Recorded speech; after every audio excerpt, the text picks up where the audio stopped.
It is now 6 days since the send-off of the former Prime Minister, His Right Honorable Raila Amolo Odinga, that took place in Bondo in Siaya County. May his soul, of course, continue to rest in eternal peace. His demise came amid a national crisis as lecturers in all public universities had down their toes, a situation that had left learning activities at a standstill. Negotiations, however, remain stalled. Questions linger on whether the government is doing right to address the growing frustration in the education sector. Well, let's get your reaction on our social media handles at the Extra Mile Media on Facebook, YouTube, TikTok and Instagram. But that aside, we have plenty of stories lined up for you in our today's weekly news roundup. Stay tuned with us to the end. And as usual, you'll get the highlights first. I'm Martin Zeri. And I'm Alfai Soita.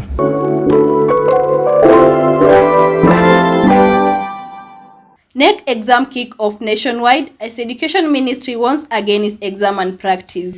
And we shall also have a recap of the late Raila Amolo Odinga's 4 days final journey to eternal rest.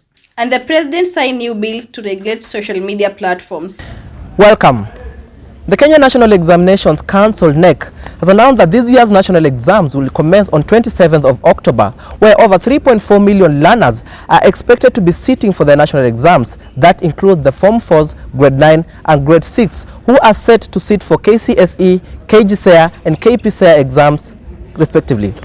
The Ministry of Education has deployed supervisors, invigilators and the officers to ensure a smooth and fair exercise. Next CEO Dr. David is urging the public to stay away from fake exams circulating online, as CS Education Julius Migosi Ogamba assures that strict measures are put to ensure exam integrity, as our reporter Nancy Mule reports. The Kenya National Examination Council has announced that the national examination will begin on Monday, 27th of October 2025.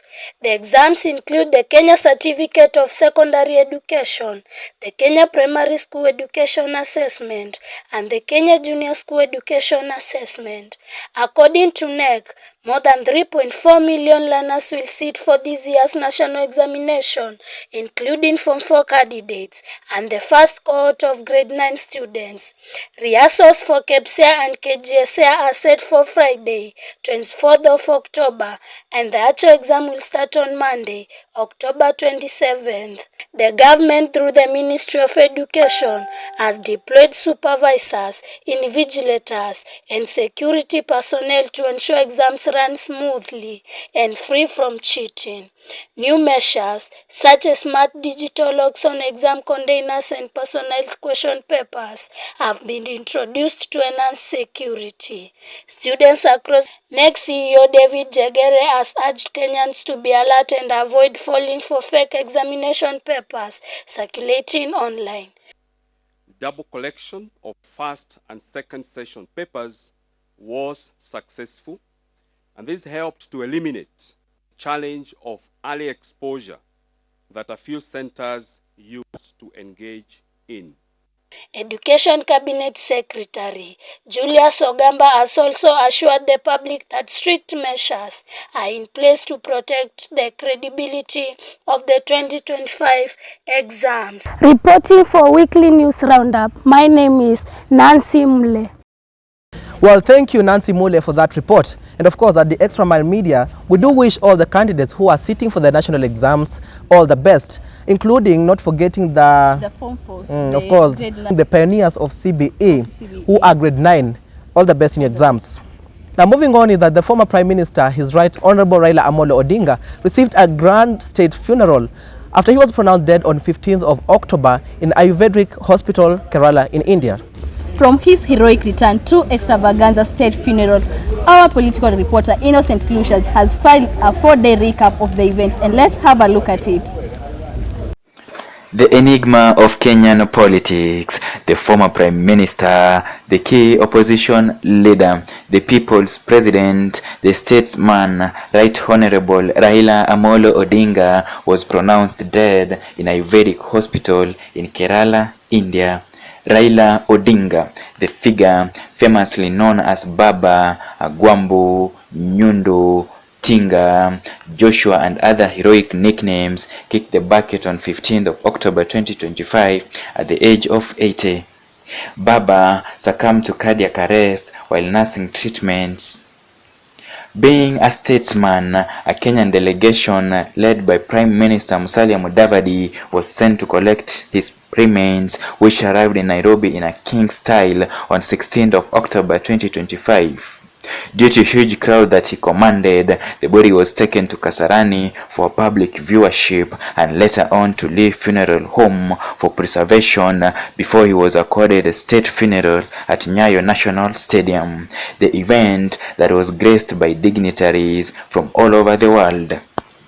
On Saturday, 18th October, the body was flown to Kisumu for a public viewing at Mamboleo Stadium from 9 a.m. to late evening. With the overwhelming crowd, mourners were only given a view once chance, the exercise that was heavily guarded by the Kenyan Army. Later on, he was flown to Bondo, his ancestral home, for a night vigil.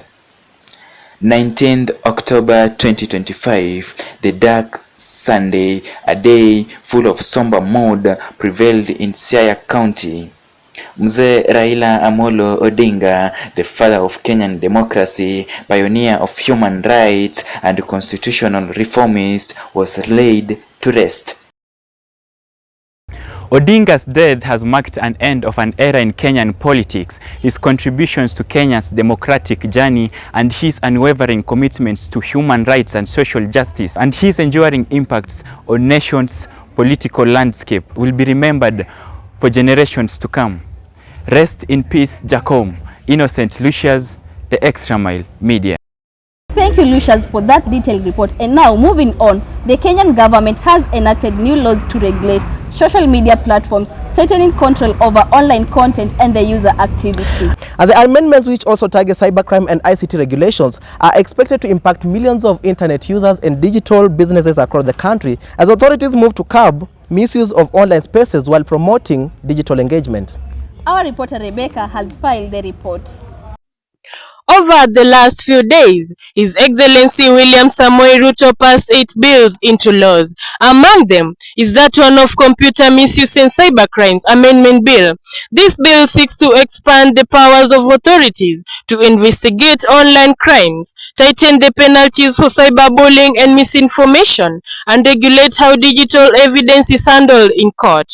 This applies to all social media platforms that are largely used in Kenya, and these are Facebook, Twitter, TikTok, Instagram at large.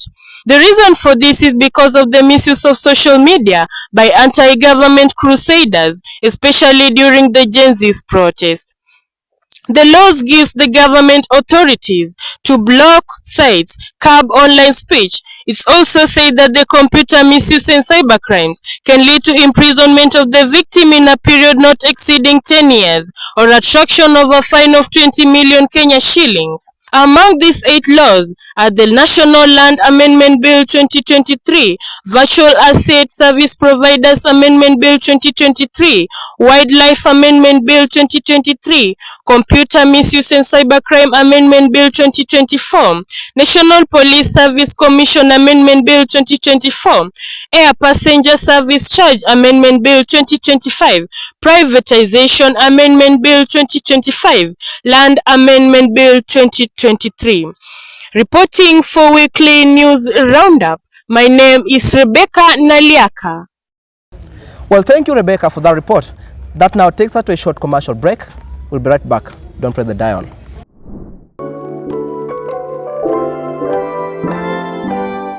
Extra Mile Media inakuletea kitengo zaidi ya kitengo, dimbwi la lugha na magwiji walipendo ya Kiswahili. Jackson Simadoi, Kaberenge Brian, Mwana Hamisi Ibrahim na Mufti Garbido. Waambiwa jogoo wa shamba hawiki mjini, lakini hii leo ameinua mkusi wake tayari kuwika. Ndo mwanzo mkoko unaalika maua. Na hapa tusema nini, mpenzi mtazamaji? Msarifu lugha hujisifu mwenyewe na mtuarifu hajisifu hata kama ni sharifu. Na wakalonga wenye tabasuri kuwa masukusi ya leo ndiyo msitu wa kesho, na fanaka hutokea penye bidii, ari na nidhamu. Tusifanye dahari, kwani unaambiwa mchakacho ujao haulengwi kwa jiwe. Hapa tunakuamsha na kukuhamusha. Hili ni Dimbwi la Lugha. Kaa nasi. Hii ni moto sana. Now moving on to matters health, the rollout of the Social Health Authority SHA is facing severe crisis marked by its persistent technical failures in its digital system, delayed and insufficient payments to healthcare providers and massive financial gaps. This situation has left patients stranded despite their need for medical attention and also has threatened the financial stability of hospitals nationwide. Well, let's take a look as Wilfrida Gemelai reports. As the SHA shifted from anytime, it has been facing a lot of financial crisis. The crisis peaked last month when the Rural and Urban Private Hospital Association, RUFA, representing over 700 private and faith-based facilities, announced they could suspend services for SHA beneficiaries, demanding cash payment due to billions of shillings in unsettled claims. RUFA estimates that the government owns providers between 43 billion shillings and 80 billion shillings in a backlog spanning verified SHA invoices and inherited debts from the NHIF. The RUFA spokesperson stated that their hospitals are on the brink of financial collapse and the salary have to be paid and creditors are demanding cash and they cannot continue subsidizing the government's healthcare scheme. A cost challenge lies in the SHA's new digital claims platform. Providers report frequent system downtime, often due to minor clerical errors. Hospitals complain that the claims value at over 10.6 billion shillings have been rejected without the mandated 14 days clarification period, leaving facilities in severe cash flow distress. An urgent dialogue between the government and healthcare providers is demanding to prevent a localized health service collapse, particularly in rural counties. Wilfrida Gemelai, Weekly News Roundup. Thank you, Wilfrida, for that report. Now moving on, thriving on agricultural landscape in Bungoma County, where modern farming and determination is helping farmers to increase their yields and improve their livelihoods. Now from maize and sugarcane to high-value crops such as sweet potatoes and passion fruits, let's now take a look at the innovations driving growth and prosperity in this vibrant region, as Deborah reports. In Bungoma County, where agriculture is not only feeding households but also fueling local economies, known for its fertile soils and favorable weather, Bungoma is a hub for maize, sugarcane, and now increasingly high-value crops like sweet potato and passion fruit. In Kibabi, farmers have adapted modern techniques like drip irrigation and mobile-based market access to boost yields and increase profits. However, challenges such as climate change and fluctuating market prices still persist. Despite this, the spirit of innovation and determination among Bungoma farmers continues to thrive. The message is clear: agriculture, when supported and modernized, can transform lives. Agriculture in Bungoma County continues to grow through determination and innovation. Reporting for Weekly News Roundup, my name is Deborah Kibaba.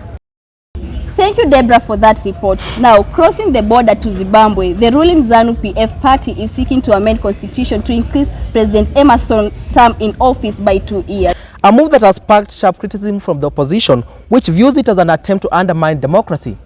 Glenisha Skubasu tells more.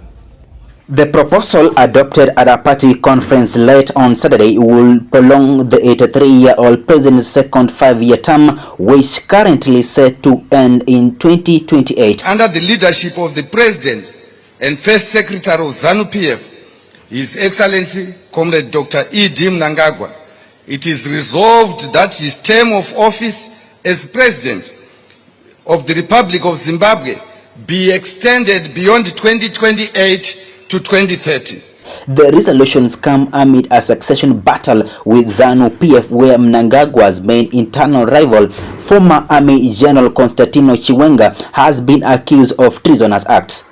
James Timber, a veteran political and senior leader in a fractured opposition movement, said that Zimbabwe should not be governed by conference resolutions or partisan directives. We fought for a democratic constitution in this country.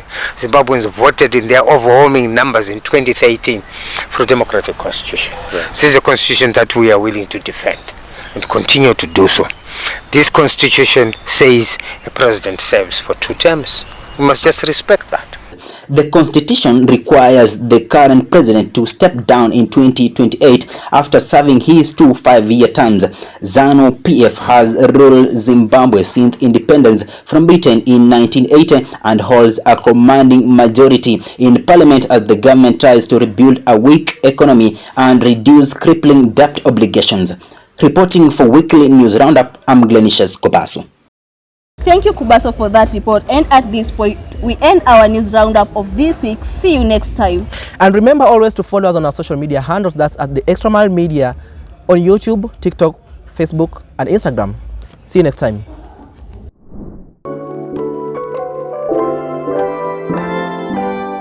Extra Mile Media inakuletea kitengo zaidi ya kitengo, dimbwi la lugha na magwiji walioapendo ya Kiswahili.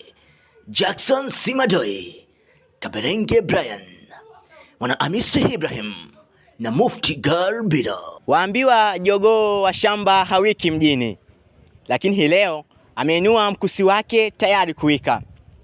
Ndo mwanzo mkoko unaalika maua. Na hapa tusema nini, mpenzi mtazamaji? Msarifu lugha hujisifu mwenyewe na mtuarifu hajisifu hata kama ni sharifu. Na wakalonga wenye tabasuri kuwa masukusi ya leo ndiyo msitu wa kesho, na fanaka hutokea penye bidii, ari na nidhamu. Tusifanye dahari, kwani unaambiwa mchakacho ujao haulengwi kwa jiwe. Hapa tunakuamsha na kukuhamusha. Hili ni dimbwi la lugha. Kaa nasi. Hii ni moto sana.